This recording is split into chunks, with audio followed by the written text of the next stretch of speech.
everybody, welcome to our story. So, today, it's the time. We're going to read Anne of the Green Gables, Chapter 12.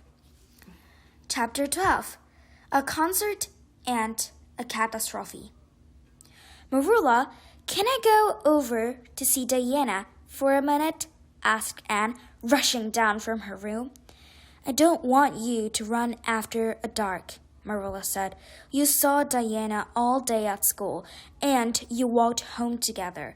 What more do you need to say? But she wants to see me, pleaded Anne. She sent a message to me from her window with a candle. So many flashes mean a certain thing. Diana just flashed 5 times. It means she needs to see me right away. Oh, very well then. And Marilla said finally, I want you back here in 10 minutes. Anne quickly put her coat and boots and ran down to meet Diana. She was back in the kitchen just 10 minutes later, breathless and excited. Oh, Marilla! Can you believe it? Tomorrow is Diana's birthday, and her mother says I can sleep overnight in their palace. Diana's cousins are coming in, and we're going to a concert of the hall. Anne could barely contain herself. Don't get so excited, Anne, Marilla said. Don't think staying up late and traveling to concerts in winter is a good idea. But it's a very special occasion, Anne pleaded. Couldn't we make an exception? There will be speeches and stories. Prissy Andrews will reading a poem. You heard what I say, Anne. Now, take off your boots and go to your bed. Once again, Matthew stepped in. When Anne was safely upstairs, he told Marilla that he thought Anne should go to the concert. After a short talk, Marilla walked to Anne's room to say he had changed her mind. Anne, of course, was overjoyed. The next night's activity began with elegant tea at Diana's house. Then they got dressed for their night out. Anne was a little sad because her dress was so plain, next to Diana's, but not too sad. She was so excited about the evening's events that little else mattered. Diana's cousins arrived in a sleigh.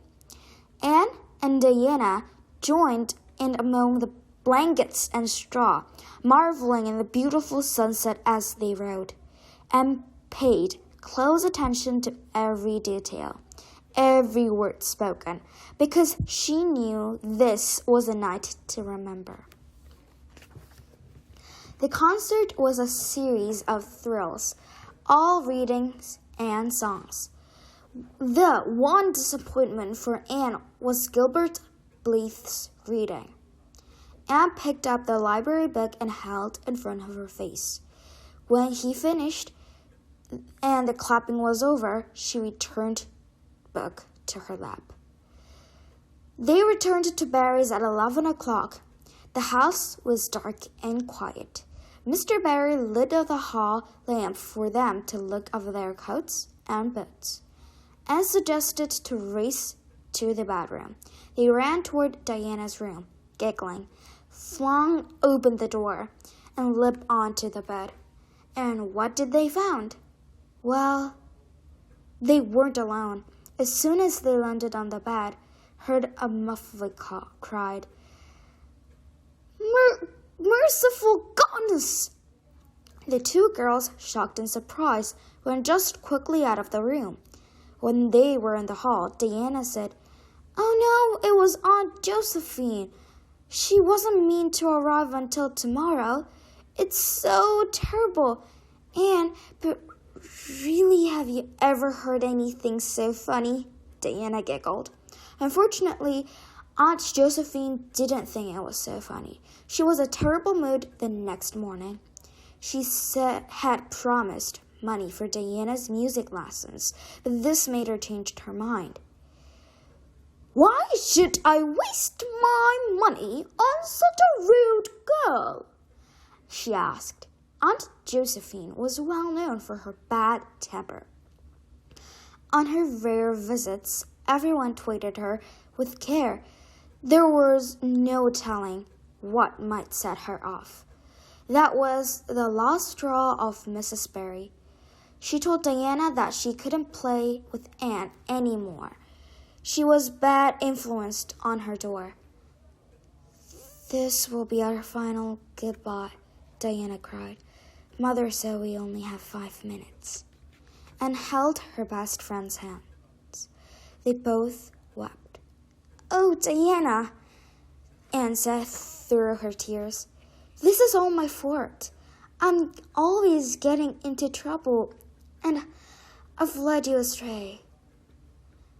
We've had a good fun, Diana said. You've done nothing wrong. We're best friends. Kindred spirit that anyone could ask for. But Aunt Josephine is so angry. So she can be ever so nice and generous and she wants, but it's so awful temper. Mother doesn't like to cross her. Anne hugged her best friend, holding her very tight. Very well, Diana. We must love each other from afar. Diana ran back toward her house and watched as she disappeared behind the tree. So this is end of chapter 12. But let me see that we can read chapter 13 by this video together.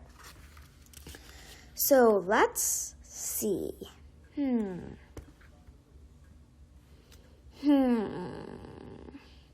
I think it doesn't have enough time. So, I think we're gonna see you at next time. And don't forget to like and subscribe so you can hear the chapter 13. So, see you guys next time.